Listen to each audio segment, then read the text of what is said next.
Innamal a'malu binniyat. Semua amal perbuatan kita itu nggak akan ada nilainya kecuali niatnya benar.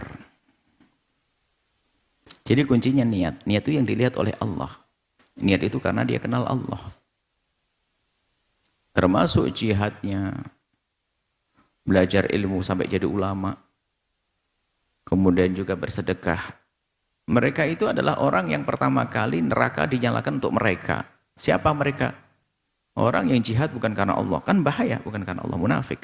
Artinya tidak mengharap Allah, mengharap dunia. Bersedekah mengharap sanjungan. Ulama, mohon maaf, ustadz mengharap sanjungan biar bilang alim atau untuk menginginkan selain Allah. Itu kan bohong kepada Allah. Bagaimana akan dapatkan sesuatu dari Allah? Kalau ini pertama masalah niat. Kemudian tadi ada riwayat tentang niat. Dan memang betul niat yang benar itu banyak, bukan itu saja. Banyak riwayat yang menunjukkan begitu pentingnya punya keinginan yang baik. Niat yang baik. Sampai kalau Anda melihat seorang kaya raya, kemudian Anda rindu seperti orang kaya tersebut, lalu Anda bekerja, saya ingin, itu ada orang kaya, kok enak banget dia, kaya raya, banyak sedekah, ya Allah bangun masjid, pondok, sebagainya. Aku pengen jadi kayak dia. Anda bekerja, niat seperti dia, niatnya benar. Artinya benar niatnya, kalau seandainya kaya, benar-benar diwujudkan. Bukan pura-pura. Biarpun dia belum sempat kaya, sudah mendapatkan pahalanya kok. Kan disebutkan dalam riwayat. Ingin menjadi seorang alim, cita-cita Anda besar untuk menyekolahkan anak Anda ingin jadi ulama alim, Syafi'i, Imam Syafi'i, Imam Nawawi, ulama-ulama, betul. Anda niatnya benar, Anda jerih payah dan sebagainya. Anak Anda pun tulus dan sebagainya. Ternyata tidak menjadi seorang, bukan anak Anda, ada seorang deh. Seorang menyekolahkan anak, mondokkan anaknya, pengen alim, pengen jadi orang soleh dan sebagainya. Ternyata di dunia ini tidak tampak menjadi seorang alim. Tapi Allah tidak diam. Niatnya benar kok. Akan Allah beri seperti niatnya itu. Niatnya serius. Jadi begitu pentingnya niat. Kalau pandangan iman, betul yang disampaikan tadi pertanyaan. Karena dia niat. Dia tuh niat umrah tapi belum mampu dia. Tapi setiap ada orang umrah rindu. Senang lihat orang umrah. Ya Allah, kapan saya bisa umrah? Justru yang maksain umroh, ngutang-ngutang, hanya ini ada itu yang bisa saja. Hanya gara-gara umroh keluarga, action dan sebagainya. Tak tanya ngutang belum beres, tanggungan pada ponakannya belum beres. Main umroh saja. Zalim sama orang. Beli motor nggak dibayar, tak tanya malam bisa umroh. Beli rumah belum beres, umroh, beli ini. Akhirnya nyakiti orang. Ini hawa nafsu. Tolong.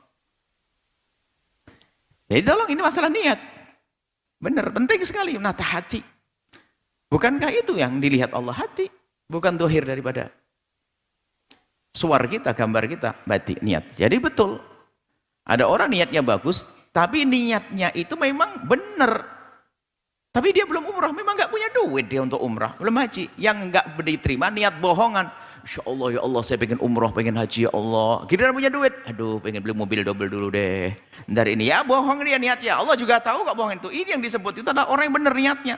Seandainya kaya pasti dia akan melakukan kebaikan yang dilakukannya. Dia benar-benar dia. Dan ada lah orang seperti itu. Dan juga ada orang berbohong dengan niatnya. Dia mencari rezeki katanya pengen buat kebaikan, giliran kaya lupa. Ada banyak. Ya seperti itu. Jadi urusan niat. Kemudian pernah dengar barangkali tentang niatul mukmin khairun min amali, niatnya seorang mukmin lebih bagus dari amalnya itu. Jangan digambarkan nggak perlu amal. Anda salah menilai. Jadi justru dalam amal kita ini, kalau kita punya amal kan terdiri dari amal zahir yang kita lakukan. Di dalam amal ada dua, anggap saja dua bagian. Bagian pertama adalah amal nyata, bagian kedua adalah niat. Niat dengan amal. Amal sebanyak apapun nggak ada niat yang benar, nggak ada nilainya. Amal sebanyak apapun tapi niat yang nggak benar tidak diterima oleh Allah. Tapi ada orang berniat dengan hebat, memang dia belum bisa melakukan, dia diterima oleh Allah. Nah, perbandingan niat itu lebih bagus dari amalnya dari sisi ini. Bisa jadi kita bandingkan begini, kalau ada amal, Anda punya sholat yang banyak, Anda punya sedekah yang banyak, itu bagus. Lalu niatnya, separuh ini adalah amal nyata, separuh adalah niat. Maka ketahuilah, jika dibanding antara amal nyata dengan niat sama-sama ada, maka niatnya lebih bagus. Karena Pak, niat yang menjadikan berarti itu amal. Bukan berarti seperti orang pemalas, niatul mu'min khairun min yang penting niat dong, tidak berbuat, bohong dia tidak niat dia. Tidak ada amal kok ada perbandingan. Jadi kalau Anda beramal baik, baru Anda bandingkan antara amal saya dengan niat saya, lebih baik niat saya. Maka dia beramal lalu menata niatnya. Seperti itu.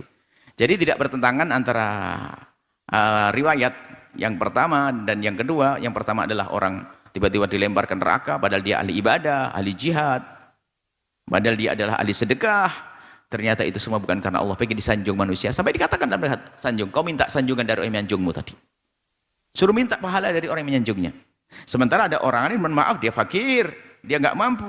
Tapi subhanallah, setiap ada yang lihat orang sedekah, dia, aku pengen kayak dia. Umroh, aku pengen kayak dia. Mungkin sampai menangis dia, aku pengen.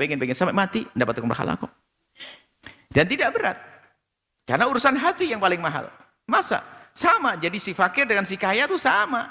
Yang beribadah dengan yang sudah umroh dan haji itu sama dengan yang belum tadi. Karena urusan niat itu semuanya bisa. Maksudnya bisa mencoba, bisa. Bukan sesuatu yang nggak mampu, tinggal tulus atau tidak. Nah, seperti itu. Jadi dikembalikan kepada niat masing-masing. Semoga yang sudah beramal baik bisa benar-benar tulus karena Allah Subhanahu wa taala. Dan sebetulnya kalau kita kembali kepada ilmu amal, itu sangat jelas. Orang berbuat baik tidak karena Allah tidak diterima. Kan selesai sama jawabannya. Wah, gedung megah, bangun pondok, masjid berpuluh-puluh masjid, tapi bukan karena Allah.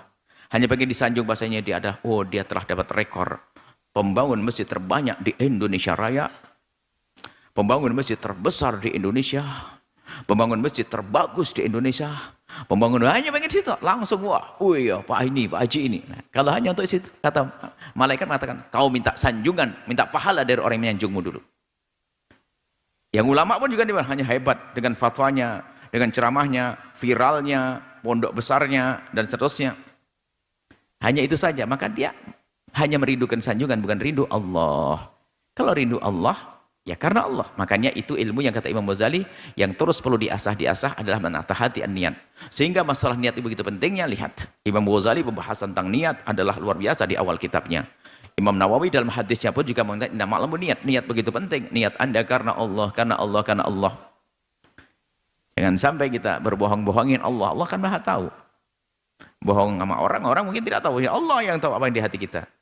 Karena apa Anda datang ke tempat ini? Karena data apa Anda bersedekah?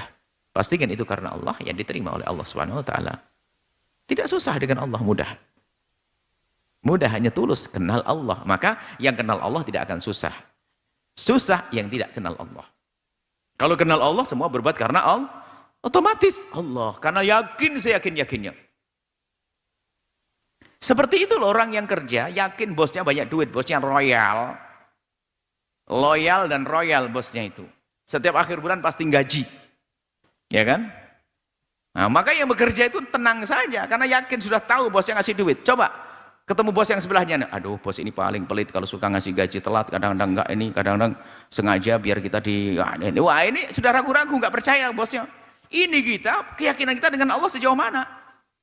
Kalau Anda yakin pada Allah yang maha dan punya surga dan seterusnya, keyakinan ya tidak akan susah lagi. Jadi yang menjadi susah adalah gambaran orang yang tidak kenal Allah, kan begitu. Makanya akan susah. Saya berbuat baik, kok berbuat begini enggak diterima. Enggak diterima kalau kau tidak kenal Allah. Berarti berbuatmu bukan karena Allah. Ini bahaya sekali. Berbuat baik bukan karena Allah. Wah, capeknya hanya karena pengen disanjung. Mungkin dia adalah seorang ahli ibadah. Ahli puasa Senin Kemis, sudah 60 tahun puasa Senin Kemis gak pernah putus. Ini puasa Daud 20 tahun, ya Masya Allah. Wah ini Masya Allah. Nah ini berarti tidak kenal Allah. Jadi simple, permasalahannya adalah kita kenal Allah atau tidak. Maka perlu diasah adalah kenal Allah. Kalau kenal Allah dalam keadaan dia mampu atau tidak mampu sama. Di saat tidak mampu rindu melakukan kebaikan. Di saat dia mampu melakukan kebaikan karena Allah. Disanjung manusia nggak penting. Ini jadi tidak berat. Jadi jangan digambarkan nanti wah sudah beramal baik sebanyak itu. Memang dia tidak kenal Allah dan memang dia tidak perlu surga. Ngapain juga? Sederhananya kan itu waktu dia berbuat, anggap saja begini loh ya. Ada orang bekerja 1 bulan sama bosnya nggak dikasih gaji. Dia marah. Loh bos kenapa tidak gaji? Kan ente yang bilang kemarin aku tidak perlu gaji. Loh di saat bosnya nggak kasih gaji kenapa marah? Ya sekarang ente nggak nerima dong, ente nggak perlu gaji kok.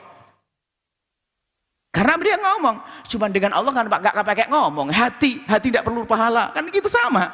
Allah sudah tahu ente nggak perlu ibadah ente bukan karena saya, makanya saya kasih pahala, loh kan sederhana kan? Ya seperti itu. Kalau orang kenal Allah makanya perlu mengasah kedekatan dengan Allah, karena Allah, bukan karena sanjungan. Banyak tadi tusa'ar yang dinyalakan api neraka untuk 3 model manusia. Pertama ustadz, yang kedua adalah orang jihad, yang ketiga adalah orang yang senang sedekah, yang semuanya bukan karena Allah, hanya pengen dipandang oleh manusia. Semoga Allah menjaga hati kita, mengampuni kita semuanya, memberikan keikhlasan. Allah alam bisawab. Jangan lupa berselawat kepada baginda Nabi Muhammad sallallahu alaihi wa alihi wa sahbihi wasallam.